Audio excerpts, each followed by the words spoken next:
Fui pegar meu óculos de sol no carro do Otávio e achei um gel íntimo que não era nosso. Fiquei em silêncio. Voltei para casa. O resgate precisou isolar o andar inteiro do motel para tirar os dois de lá. Meu nome é Margarete. Tenho uma floricultura há 20 anos e sou casada com ele há 30. Mas eles não imaginavam que a cola que grudou os dois era só o começo do meu plano. Aquele dia tinha começado como qualquer outro. O cheiro de terra molhada e de eucalipto da minha floricultura, a pétala em cia, era a primeira coisa que eu sentia ao acordar, mesmo antes de abrir os olhos. Era o cheiro da minha vida, do meu trabalho, da minha independência.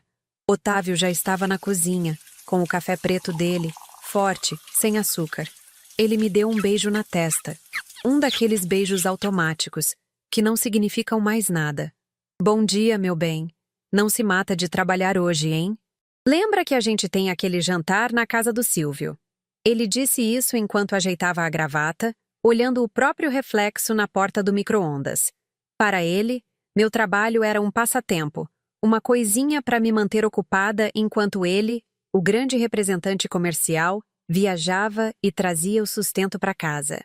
Mal sabia ele que a floricultura pagava não só as contas de luxo dele, mas também a faculdade do nosso filho, que já estava quase se formando em engenharia. Passei a manhã inteira no batente. Montei 3 arranjos para uma cliente nova, atendi o telefone umas 20 vezes e descarreguei uma caixa de lírios brancos que tinha acabado de chegar.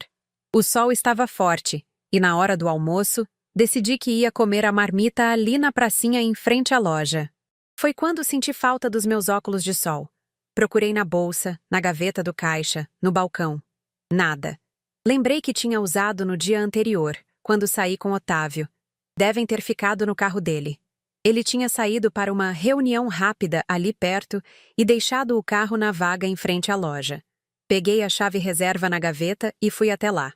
O carro dele tinha sempre aquele cheiro de pinho artificial e de coisa guardada. Abri o porta-luvas, esperando encontrar meus óculos embolados com papéis de bala e recibos velhos. E eles estavam lá. Mas embaixo deles, meio escondido, tinha um tubo pequeno, de plástico branco com letras cor-de-rosa. Um lubrificante íntimo. Sabor morango. Meu coração não acelerou. Ele parou. Foi uma batida só, surda, e depois silêncio. Eu nunca tinha visto aquele produto na minha vida. Nós não usávamos aquilo. Eu peguei o tubo na mão. Estava meio amassado, já tinha sido usado. A tampa estava um pouco melecada. Senti um frio subir pela espinha.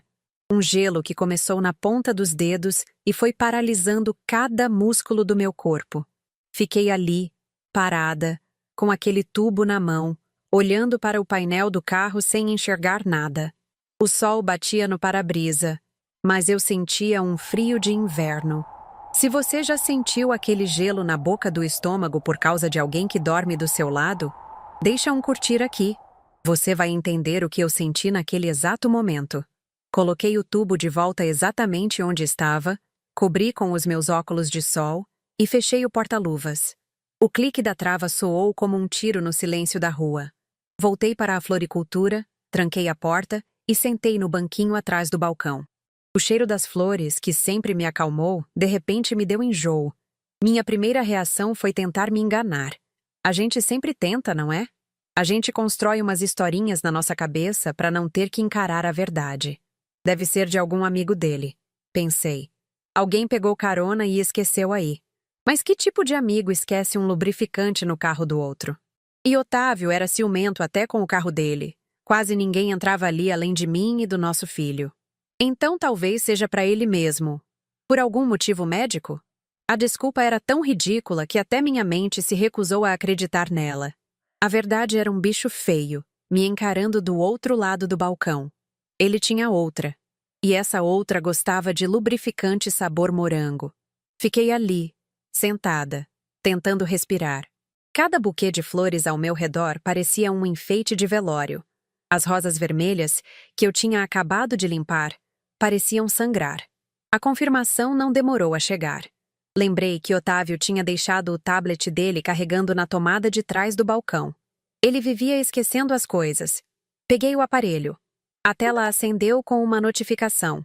Uma mensagem de um número salvo como Lari Estágio. O nome me deu um nó no estômago. Larissa. A filha da minha melhor amiga, Cida.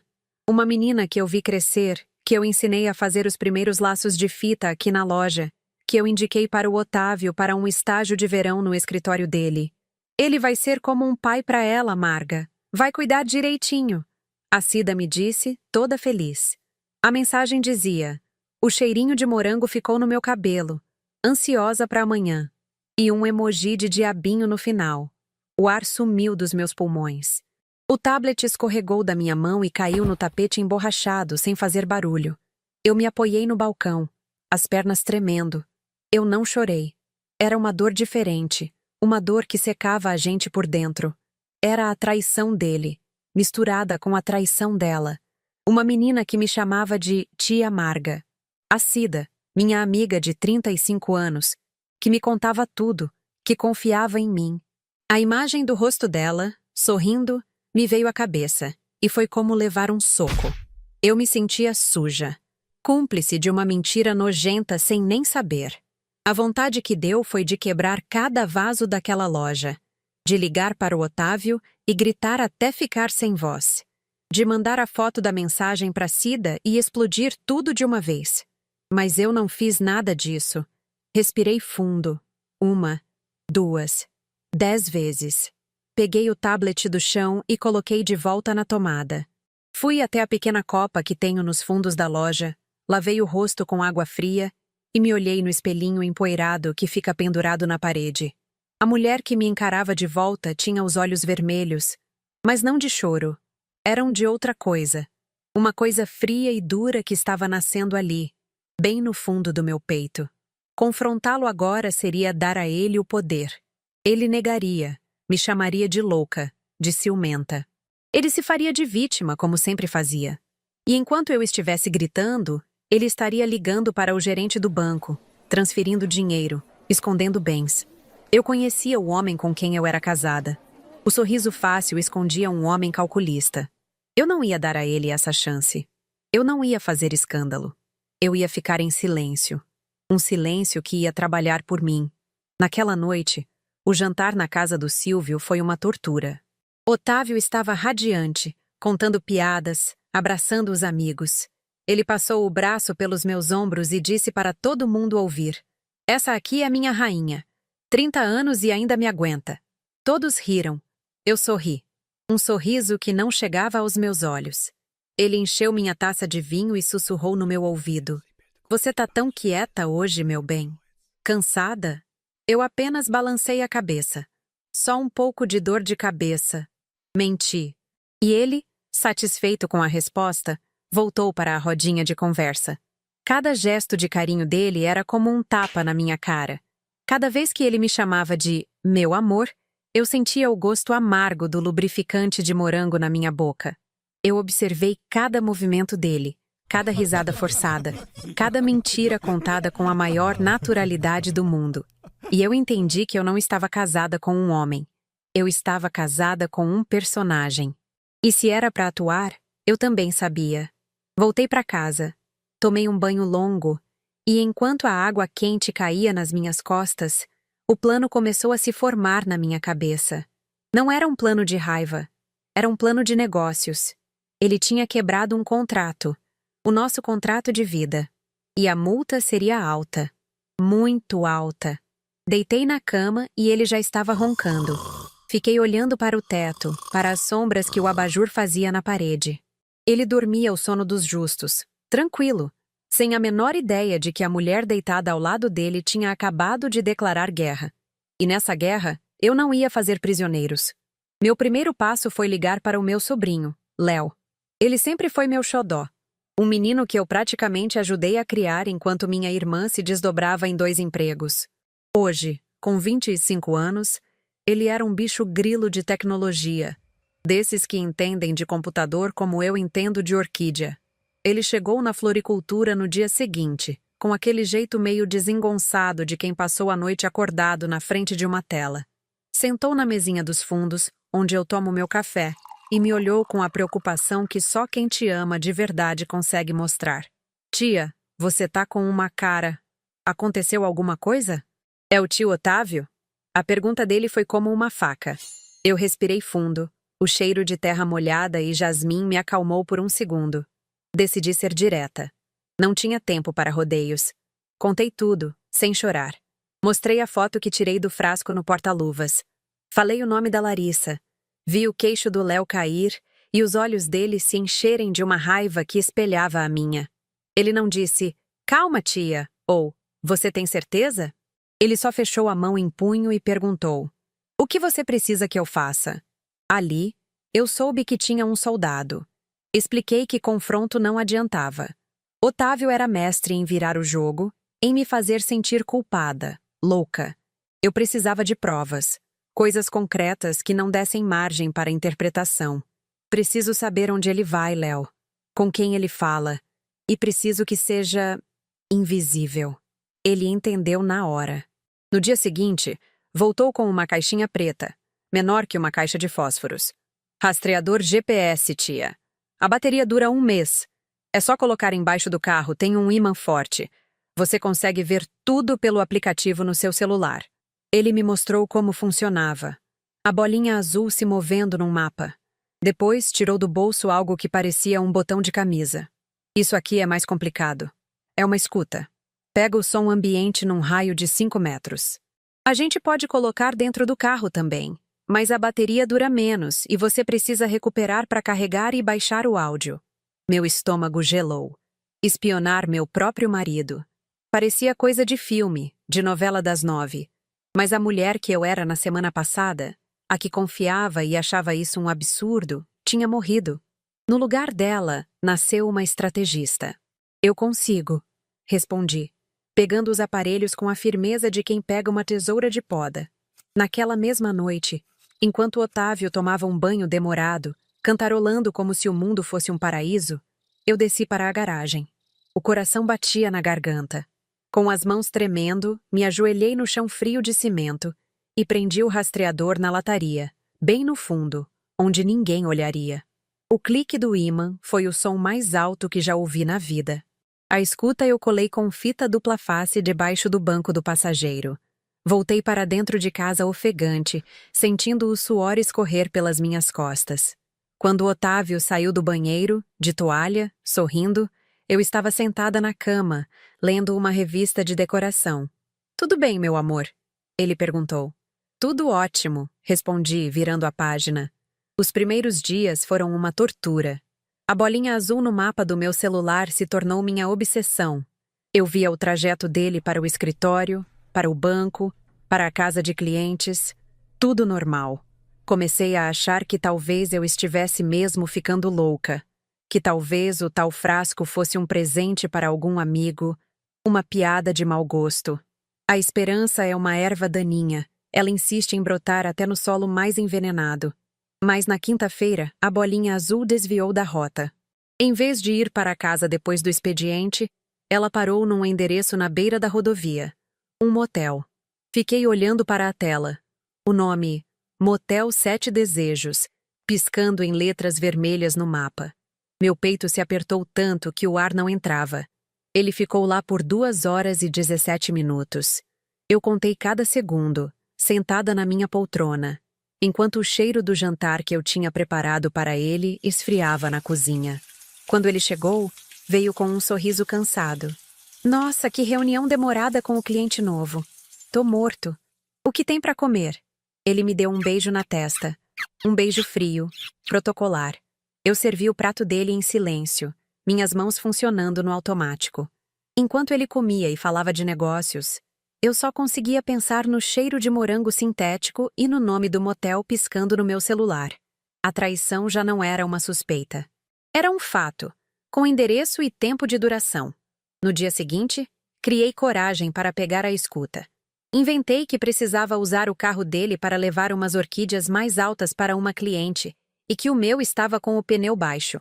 Ele me entregou a chave sem pensar 2 vezes. Claro, meu bem. Cuidado para não sujar o estofado com terra, hein? Disse, com aquele tom de quem fala com uma criança. Fui até o endereço da cliente, entreguei a encomenda e, na volta, parei numa rua tranquila. Com o coração na mão, me estiquei e arranquei o aparelhinho de debaixo do banco. Voltei para a floricultura, tranquei a porta dos fundos e fui para a minha estufa, meu santuário. Conectei o dispositivo no notebook que Léo tinha me emprestado. Eram horas de conversas banais, rádio, telefonemas de trabalho. Eu passei o áudio para frente, procurando por algo diferente. E então, eu encontrei. Era a voz dela, Larissa. Uma risadinha que eu conhecia desde que ela era criança e corria pelo meu jardim. Eles estavam no carro, parados em algum lugar. O som de trânsito era abafado. Você acha que ela vai assinar sem ler, Tavi? A voz dela era um mel enjoativo. A Margarete? Meu amor? Ela assina até a escritura da Torre Eiffel se eu disser que é para investir numa nova estufa de rosas raras. A mulher vive naquele mundo de florzinha. Não entende nada de negócio. Já tá cansada, coitada. Na cabeça dela, eu tô ajudando a expandir o sonho dela. A risada dele foi a pior parte. Uma risada de desprezo, de deboche. A mesma risada que ele dava quando via um filme de comédia na televisão. E o terreno? É valioso mesmo? Ela perguntou. O terreno da floricultura vale uma fortuna, Lari. Com a procuração que eu vou pegar dela, a gente passa tudo para nossa nova empresa. Vende, e você abre a sua galeria de arte em São Paulo, como sempre quis. Chega de estágio, né, meu talento? Você nasceu para brilhar. A velha já deu o que tinha que dar. 30 anos cuidando de planta. Tá na hora de ela descansar. A velha. Ele me chamou de a velha. A mulher que construiu aquele negócio com as próprias unhas, que acordava às 5 da manhã para ir ao Ceasa, que passava fins de semana com as mãos sujas de terra para que ele pudesse ter uma casa confortável e uma vida sem preocupações. O ar sumiu dos meus pulmões. O fone de ouvido caiu da minha mão. Eu olhei em volta para as minhas orquídeas, minhas samambaias, o cheiro de vida que enchia aquele lugar que ele planejava roubar. Não era só uma traição no corpo, era uma traição na alma, no trabalho de uma vida inteira. A dor foi tão física que me curvei, como se tivesse levado um soco no estômago. As lágrimas que eu segurei por dias vieram de uma vez, quentes, silenciosas. Eu chorei por uns 10 minutos. Um choro seco, sem som. Chorei pela Margarete ingênua, pela esposa dedicada, pela amiga que abriu as portas para a filha da melhor amiga. Quando as lágrimas pararam, algo dentro de mim mudou. A dor não foi embora, mas ela deu espaço para outra coisa. Uma clareza fria, cortante como vidro. Levantei a cabeça. Olhei para as minhas mãos, sujas de terra, com as unhas curtas de quem trabalha de verdade. Eram mãos que criavam, que nutriam, que faziam a beleza florescer. Agora, elas iriam aprender a demolir. Coloquei o notebook na bancada com um cuidado cirúrgico. Respirei fundo. Acabou. Agora a gente começa o serviço. Meu choro secou. A partir daquele momento, eu não derramei mais uma lágrima. A tristeza virou combustível. Peguei meu celular e liguei para o Dr. Almeida, um advogado antigo, cliente fiel da floricultura, que sempre me mandava orquídeas para a esposa. Doutor, preciso de uma consulta urgente. É sobre uns papéis de investimento que meu marido quer que eu assine. Marquei para a manhã seguinte. Passei o resto do dia trabalhando como se nada tivesse acontecido. Atendi clientes, fiz arranjos, podei roseiras. Por fora, eu era a Margarete de sempre. Por dentro, um plano começava a se desenhar. Lembrei do frasco de lubrificante. Aquele objeto nojento, símbolo da humilhação, se tornaria a peça central da minha resposta. Abri o Google e comecei a pesquisar. Colas industriais transparentes. Tempo de secagem de adesivos de contato. Reações químicas em polímeros. Anotei nomes, marcas, componentes. Eu estava montando meu próprio plano de negócios.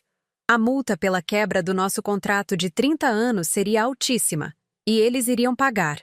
Naquela noite, o Otávio chegou em casa mais cedo, com um buquê de lírios brancos, meus preferidos. Ele me entregou as flores com um sorriso que agora me dava náuseas. Para a mulher mais linda do mundo, ele disse. Eu peguei as flores, sorri de volta e disse: Obrigada, meu amor. Que gentileza a sua. Fui para a cozinha, coloquei os lírios num vaso com água e, enquanto ele subia para tomar banho, peguei a tesoura de jardinagem mais afiada que eu tinha e cortei os caules com uma precisão brutal, um por um. Mais tarde, estávamos sentados no sofá, vendo o jornal. Ele, relaxado, com o braço em volta dos meus ombros. Eu, rígida, sentindo o peso daquele braço como uma âncora. Foi então que ele resolveu agir. Querida, ele começou, com a voz mansa que usava para me manipular. Eu estive pensando sobre a floricultura. Você trabalha tanto. Pensei num jeito de aliviar seu fardo e ainda fazer nosso patrimônio crescer. Encontrei um fundo de investimento excelente. A gente pode colocar o imóvel da loja como garantia. O retorno é garantido. Eu cuido de toda a burocracia. Você só precisa assinar uns papéis. Aí estava. O bote. A armadilha que ele achava que eu não via. Olhei para ele, para o rosto do homem com quem dividi a cama por 30 anos. O mesmo rosto que, horas antes, tinha me chamado de a velha, que já deu o que tinha que dar. Respirei fundo, forcei o sorriso mais doce que consegui e coloquei minha mão sobre a dele. Claro, meu bem. Parece uma ótima ideia. Me traz os papéis para eu dar uma olhada com calma. Ele sorriu aliviado.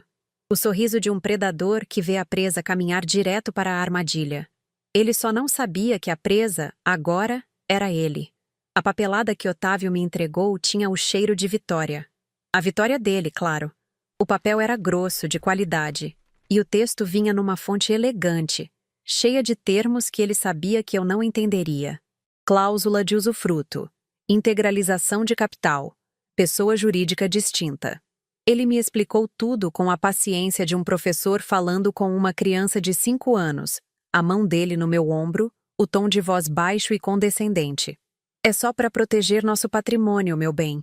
Uma formalidade. Eu sorri. Peguei a caneta que ele me ofereceu e disse que ia ler com calma no dia seguinte, depois de fechar a floricultura. Ele sorriu de volta, aliviado, e me deu um beijo na testa. O beijo do Judas. Naquela noite, usei os papéis para acender a lareira. Vi as palavras integralização de capital se contorcerem e virarem cinza. E pela primeira vez em dias, senti um calor que não era de febre ou de raiva. Era o calor de uma fornalha sendo preparada. O dia seguinte foi dedicado à pesquisa, não de advogados ou de leis de divórcio. Isso viria depois. Minha pesquisa era mais tátil. Fui a 3 lojas diferentes de materiais de construção e produtos industriais. Na primeira, o vendedor me olhou com desconfiança. Uma mulher da minha idade, com cheiro de terra e rosas, perguntando sobre adesivos de alta performance. Na segunda, o rapaz foi prestativo demais, tentando me vender uma bisnaga para colar um vaso quebrado. Só na terceira, numa loja empoeirada no distrito industrial, encontrei o que procurava. O dono era um senhor de macacão sujo de graxa que não fez pergunta nenhuma. Apenas apontou para uma prateleira alta. Cola de contato para laminação náutica. Eu li no rótulo. Transparente, resistente à umidade e ao calor. Tempo de cura inicial. 15 minutos. Cura total. 24 horas. O rótulo tinha um aviso em letras vermelhas. Usar em área ventilada. O contato prolongado com a pele pode causar fusão epidérmica. Fusão epidérmica. A palavra soou como música. Comprei o maior tubo que ele tinha. Voltei para casa e esperei Otávio sair para a sua reunião importante. O carro ficou na garagem. O frasco de lubrificante sabor morango ainda estava no porta-luvas, exatamente onde eu o tinha deixado. Um segredinho sórdido esperando para ser usado. Na minha cozinha, o cenário era quase cirúrgico. Forrei a bancada de mármore com jornal. Calcei as luvas de borracha que usava para lidar com os espinhos das rosas. Com uma seringa de cozinha, daquelas que uso para rechear doces, esvaziei o conteúdo original do frasco de plástico numa pia separada. O cheiro enjoativo de morango artificial impregnou o ar. Lavei o frasco 3 vezes com água quente e álcool, até não sobrar nenhum vestígio. Sequei com um secador de cabelo, com cuidado para não derreter o plástico. O processo todo foi metódico, silencioso. Notei que a cola náutica, ao ser despejada na seringa, tinha a mesma consistência do mel de flor de laranjeira que eu vendia em potinhos na floricultura. Um detalhe inútil, mas que minha mente registrou com uma clareza absurda. Preenchi o frasco com o líquido transparente e viscoso, deixando a mesma pequena bolha de ar no topo, para parecer original. Fechei a tampa. Limpei qualquer impressão digital. Estava perfeito. Desci para a garagem, abri o carro de Otávio e coloquei o pequeno cavalo de Troia de volta no porta-luvas. Fechei a porta do carro sem fazer barulho. Naquela noite, quando Otávio chegou, ele me encontrou podando as samambaias da varanda, cantarolando uma música antiga. Ele sorriu, achando que eu estava feliz. E eu estava. 2 dias depois, no café da manhã, anunciei minha viagem. Amor, lembra daquele congresso de orquídeas raras em Olambra? A Cida me lembrou que é neste fim de semana. Pensei em ir. Preciso de umas mudas novas para a loja. O nome de Cida, a mãe de Larissa, saiu da minha boca com a naturalidade de uma prece. Otávio quase engasgou com o café. Ele se recuperou rápido, limpando a boca com o guardanapo, o rosto se abrindo no sorriso mais falso e aliviado que eu já tinha visto. Claro, meu amor. Claro que você deve ir. Você trabalha tanto, merece uma folga. Vai ser ótimo para você. Não se preocupe com nada aqui. Eu cuido de tudo. A pressa com que ele concordou, o incentivo exagerado, era a confissão que eu precisava. Ele queria que eu fosse. Ele precisava que eu fosse. Que bom, querido. Saio na sexta depois do almoço e volto no domingo à noite. Eu disse, passando geleia na minha torrada com a mão firme. Ah, e sobre aqueles papéis do investimento? Pensei melhor. Você tem razão. É uma ótima ideia. Quando eu voltar, a gente assina tudo no cartório. O queixo dele quase caiu. Ele me olhou, os olhos brilhando de ganância e triunfo. Ele achava que tinha ganhado. O coitado não sabia que o jogo já tinha acabado e ele nem sequer era mais um jogador. Era apenas a peça final a ser movida no meu tabuleiro. Na sexta-feira fiz minha mala. Uma malinha de mão com 2 trocas de roupa, um livro e meu nécessaire. Otávio fez questão de levar a mala até o meu carro. Dirige com cuidado, meu bem. Me liga quando chegar lá. Ele me deu um beijo rápido, já com a mente em outro lugar. Eu vi pelo canto do olho ele pegar o celular do bolso antes mesmo de eu dar a partida. Saí da nossa rua e, em vez de pegar a estrada para Olambra, dei a volta no quarteirão e dirigi para o apartamento do meu sobrinho Léo, a 20 minutos dali. Meu verdadeiro centro de operações. O apartamento de Léo era pequeno, cheirava a café e a eletrônicos. Ele me recebeu com um abraço apertado. Tia, tem certeza disso? Eu apenas assenti. Na sua mesa, 2 laptops estavam abertos. Um mostrava um mapa com um ponto azul piscando. O carro de Otávio. O outro estava conectado a um pequeno receptor, pronto para captar o áudio da escuta. Ele ainda está no escritório, disse Léo, apontando para o mapa. O ponto azul é ele.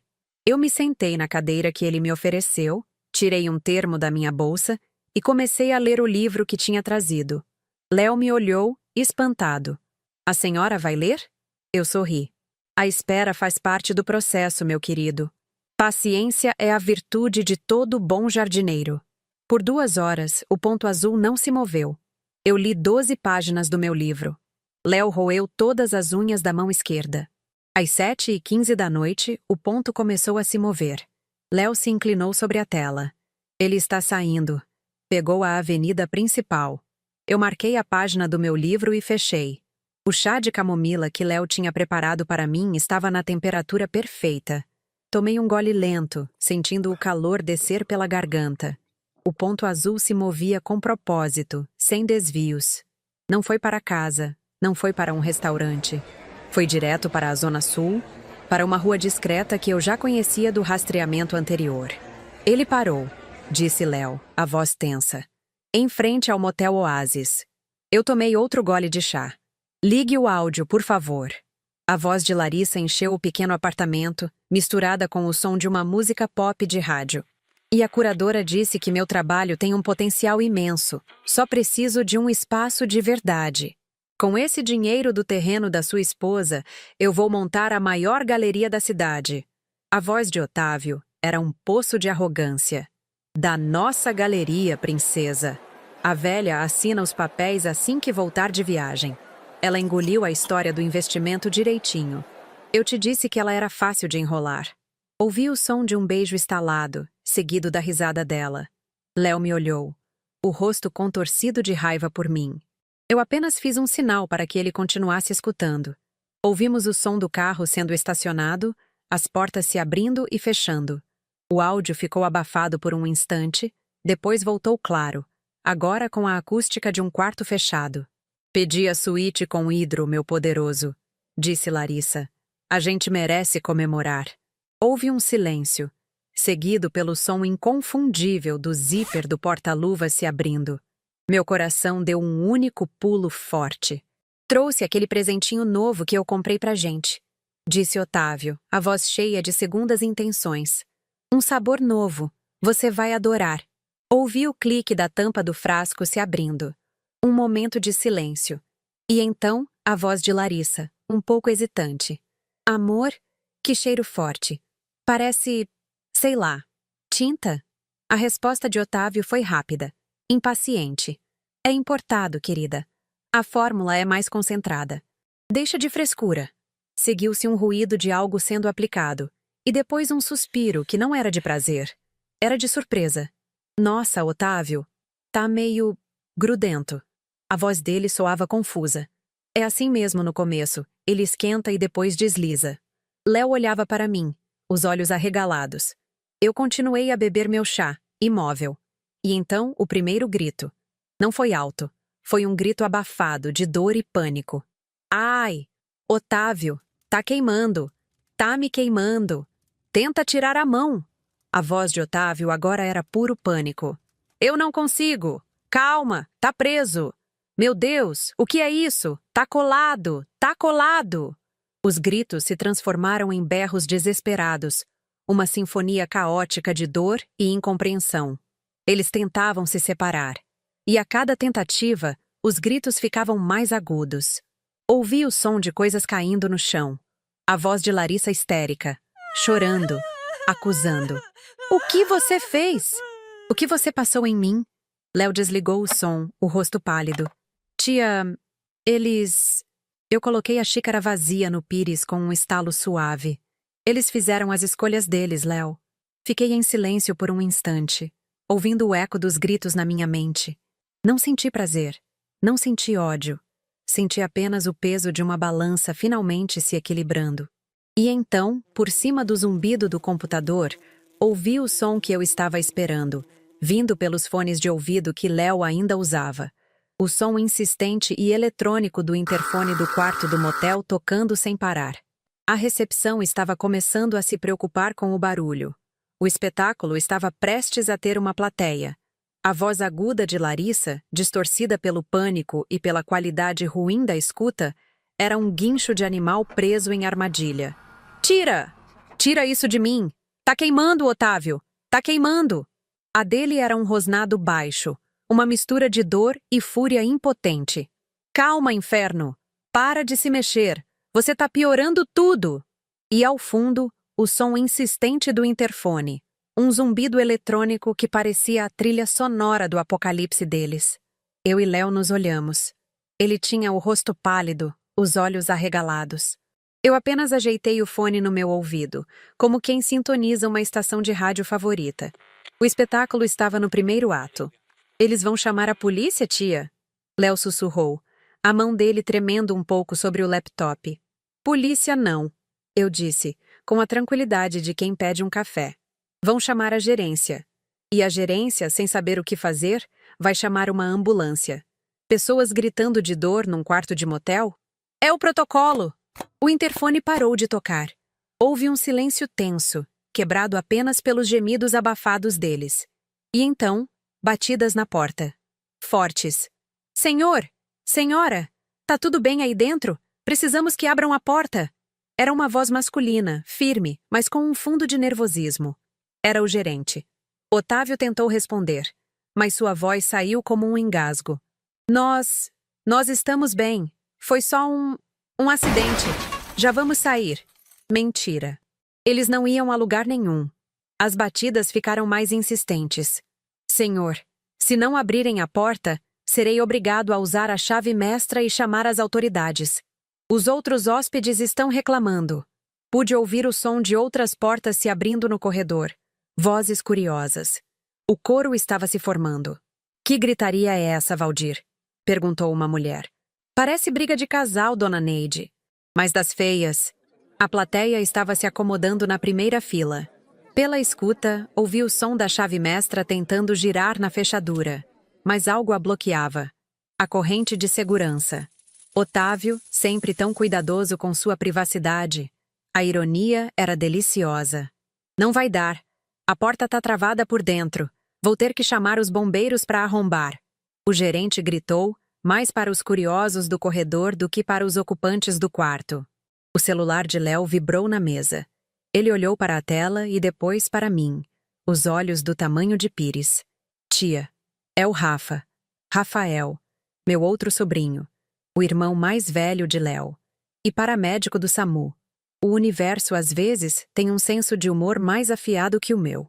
Atende, querido, eu disse dando um gole no meu chá de camomila. Coloca no viva voz. A voz de Rafael soava apressada, profissional. Léo? Cara, você não vai acreditar. Tô numa ocorrência aqui no Motel Colina.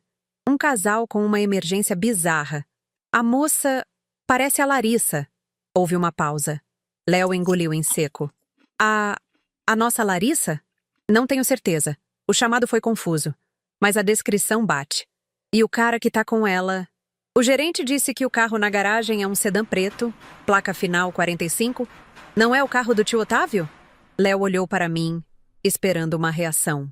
Eu mantive meu rosto sereno, uma máscara de tia preocupada. Meu Deus, Léo, será que aconteceu alguma coisa grave? O Otávio me disse que ia encontrar a Larissa para ajudar com umas coisas da faculdade dela. Coitada, ela é tão estabanada. Minha voz era pura compaixão. Léo entendeu o jogo na hora. Rafa, a gente tá aqui perto. A tia tá comigo. Estamos indo pra aí agora. Onde vocês estão? Ala dos fundos, quarto 207. Mas a cena tá feia, Léo. Melhor a tia esperar. Tarde demais. Eu já estava de pé, pegando minha bolsa. Vamos, meu filho. A família precisa de nós. Quando chegamos, o corredor do motel parecia uma cena de novela das 9. A porta do quarto 207 estava com a madeira estraçalhada ao redor da fechadura. 2 bombeiros enormes estavam parados na entrada, bloqueando a visão, mas não o som. Havia umas 10 pessoas no corredor, hóspedes de roupão e chinelo. A camareira com um esfregão na mão como se fosse uma arma. E o gerente, suando em bicas, tentando manter a ordem. Por favor, senhores, mantenham a distância. É um procedimento médico. Ninguém se moveu. E então vi meu sobrinho Rafael. Ele saiu do quarto tirando as luvas de látex com uma expressão que misturava profissionalismo e puro horror. Ele me viu e seu rosto se contorceu. Tia Margarete, eu sinto muito que a senhora tenha que ver isso. O que aconteceu, meu filho? É a Larissa? E o Otávio? Eles estão bem? Minha voz era a de uma mulher à beira das lágrimas. Rafael respirou fundo. Eles estão... estáveis. Mas estão... presos. Um ao outro. Nesse momento, um dos bombeiros se moveu. E a multidão teve a primeira visão da cena. E que visão! Otávio e Larissa estavam no meio da cama, embolados nos lençóis de poliéster barato. A cola transparente tinha criado uma fusão grotesca em vários pontos de contato entre os corpos deles. Eles estavam nus, vulneráveis. E a tentativa de se cobrir com o lençol só tinha piorado a situação, grudando o tecido na pele e na cola, criando uma espécie de escultura moderna do desespero. O cheiro químico pairava no ar, misturado com o perfume barato de morango do lubrificante original. As luzes fluorescentes do quarto davam à pele deles um tom pálido, doentio. Eles não conseguiam se separar, não conseguiam se cobrir direito. Cada movimento mínimo de um causava uma dor excruciante no outro. estavam completamente e irremediavelmente expostos. Um homem de meia-idade, com uma barriga de cerveja saindo do roupão, assobiou baixo. Rapaz, isso que eu chamo de amor bandido. A camareira, Dona Neide, fez o sinal da cruz. Misericórdia, é obra do capeta. Um casal mais jovem, no fundo, já estava com o celular erguido, gravando tudo. Me conta nos comentários. Você teria feito o mesmo? Ou teria parado antes? Eu me permiti um soluço discreto, cobrindo a boca com a mão. Meu Deus! Otávio! Larissa, querida! Caminhei em direção à porta e os bombeiros, vendo meu desespero de esposa e tia, abriram caminho. Entrei no quarto. O caos era organizado. Havia uma maleta de primeiros socorros aberta no chão. Rafael estava explicando a situação para outro paramédico. A fusão é epidérmica. Em alguns pontos parece mais profunda. Não podemos simplesmente puxar. Vamos arrancar a pele. Precisamos de um solvente específico. E isso só no hospital. Otávio me viu. Seus olhos, que minutos antes na escuta estavam cheios de fúria, agora estavam suplicantes. Margarete, graças a Deus, me ajuda, meu amor. Esse produto veio com defeito. Deve ser um lote estragado. Vamos processar a empresa. A Larissa, ela só estava me ajudando a carregar umas caixas. E nós tropeçamos. O frasco abriu. A história era tão ridícula, tão patética, que quase tive pena. Quase. Larissa, por sua vez, só chorava. O rosto vermelho e inchado, escondido o máximo que podia no ombro de Otávio, o que provavelmente só os grudava mais. Eu me aproximei da cama, o rosto uma máscara de preocupação. Ignorei a mentira esfarrapada de Otávio. Não se preocupe, meu bem, eu disse, a voz suave. O importante é cuidar de vocês agora. Meus olhos passearam pela cena, notando cada detalhe. O frasco de lubrificante caído no carpete, perto da cama. As roupas deles jogadas com pressa sobre uma poltrona. A calça de Otávio, a bolsa de Larissa. Rafael se aproximou de mim, falando baixo. Tia, nós vamos ter que transportá-los assim, juntos. Vamos usar uma maca-prancha e cobri-los o máximo possível, mas vai ser complicado. Faça o que for preciso, meu sobrinho. A saúde deles em primeiro lugar. Minha magnanimidade era comovente. Otávio tentou de novo, a voz cheia de uma urgência desesperada.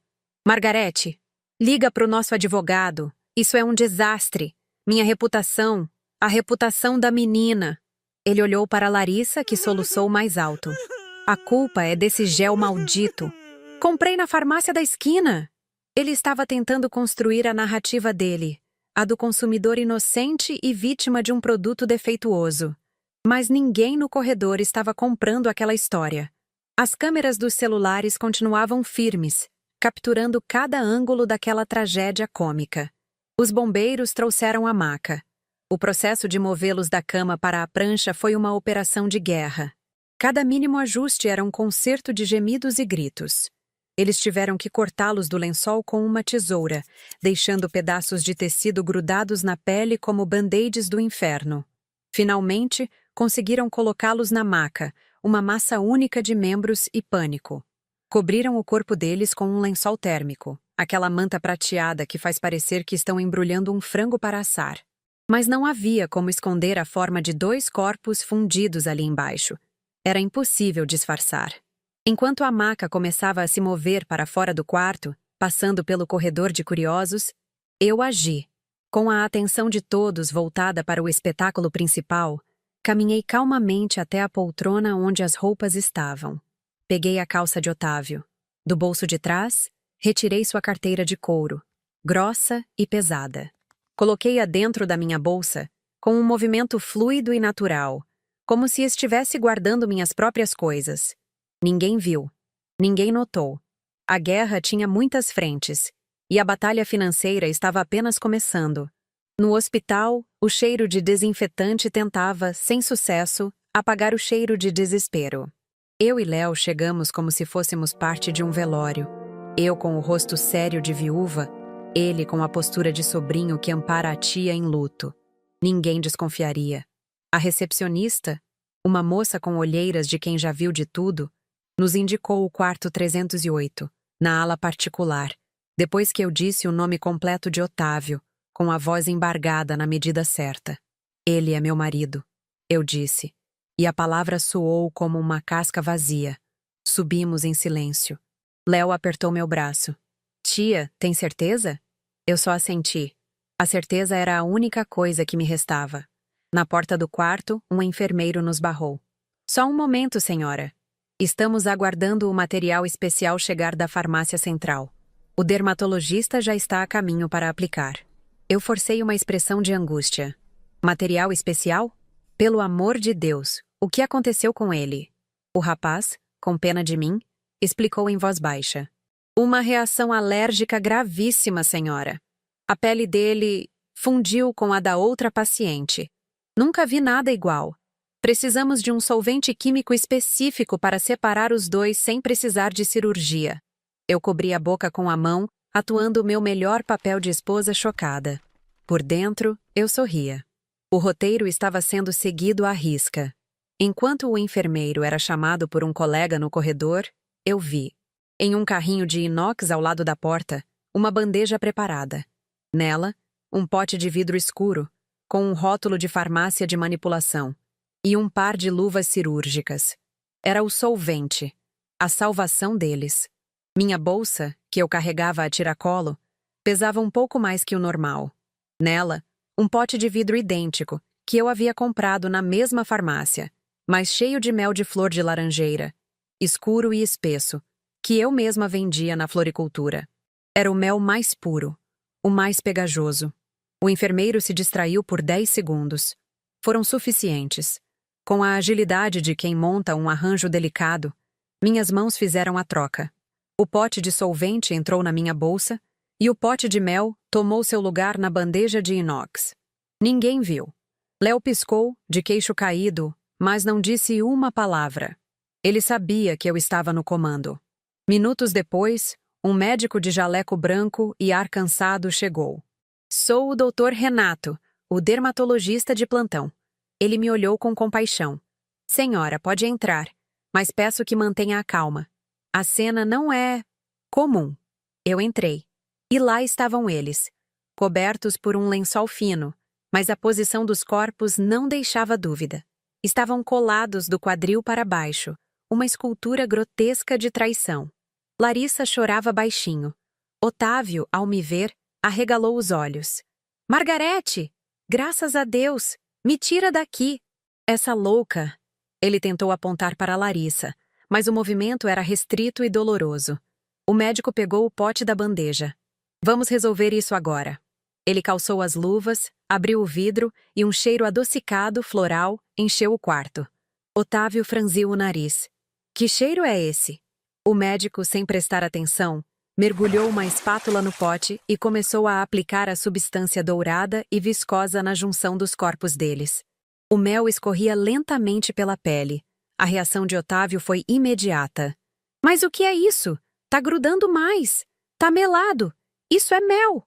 Ele começou a se debater, o que só piorava a situação, fazendo o mel se espalhar. Larissa gritou. O médico olhava para a espátula, para o pote, para os pacientes, completamente confuso. Mas a farmácia mandou. Foi nesse exato momento que a porta se abriu de novo. Um homem de terno, meu advogado, doutor Almeida, entrou com uma pasta de couro na mão. Ele não olhou para a cena bizarra na cama. Olhou apenas para mim, com um aceno discreto, e depois se dirigiu a Otávio. Senhor Otávio Medeiros? Tenho uma notificação para o senhor. Ele colocou um envelope pardo volumoso na mesinha de cabeceira, ao lado de um copo d'água intocado. Isso aqui? Disse ele com a voz calma de quem anuncia o fim do mundo. É o seu pedido de divórcio litigioso, com uma ação por tentativa de fraude e estelionato, e uma ordem de restrição que o impede de chegar a 200 metros da sua esposa ou da floricultura dela. Otávio parou de gritar sobre o mel. Seu rosto, que estava vermelho de raiva, ficou branco como cera. Ele olhou do envelope para mim, a boca aberta, um fio de mel escorrendo pelo canto do lábio de Larissa. Margarete, meu amor, o que é isso? É um engano. Uma brincadeira. A voz dele era um fio, patética. Eu me aproximei da cama, pela primeira vez olhando diretamente nos olhos dele. O cheiro de mel e de medo era enjoativo. Não havia mais nada ali do homem com quem eu dividi 30 anos da minha vida. Só um estranho, pegajoso e desesperado. Não é engano, Otávio, eu disse, minha voz soando mais firme do que eu jamais imaginei ser possível. Ele tentou esticar a mão para mim, um gesto de súplica. Benzinho, vamos conversar. Foi um erro, uma fraqueza. Eu te amo. Essa moça não significa nada. Larissa, ao lado dele, soluçou mais alto. Eu ignorei os dois. Abri minha bolsa e tirei de dentro a carteira dele, aquela que eu peguei no motel. De dentro dela, tirei todos os seus cartões de crédito. O dourado, o platina, o black. Um por um.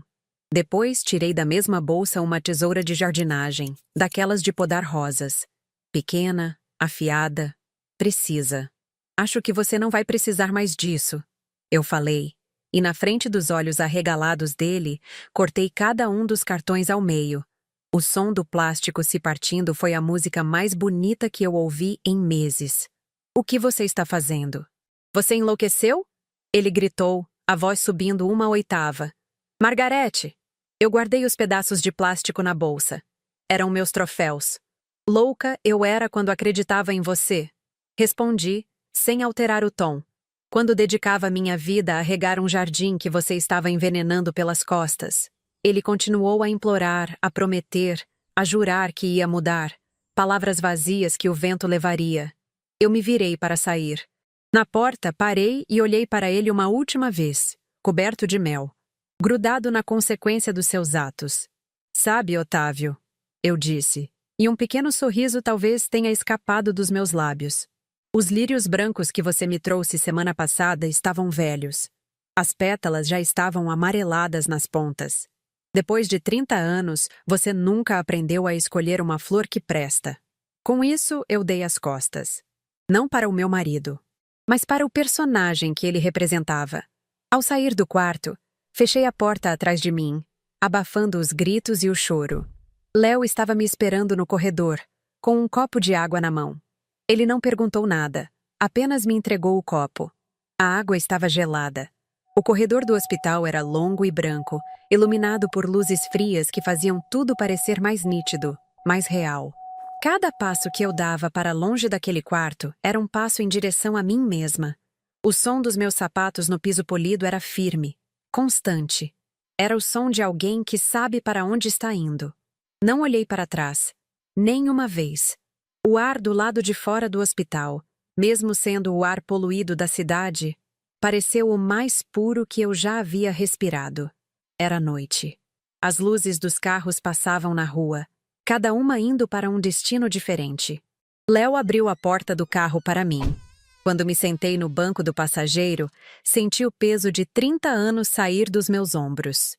O clique da porta se fechando foi definitivo. Foi o ponto final.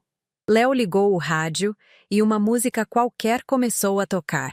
Ele dirigiu em silêncio por um tempo, até que quebrou o silêncio.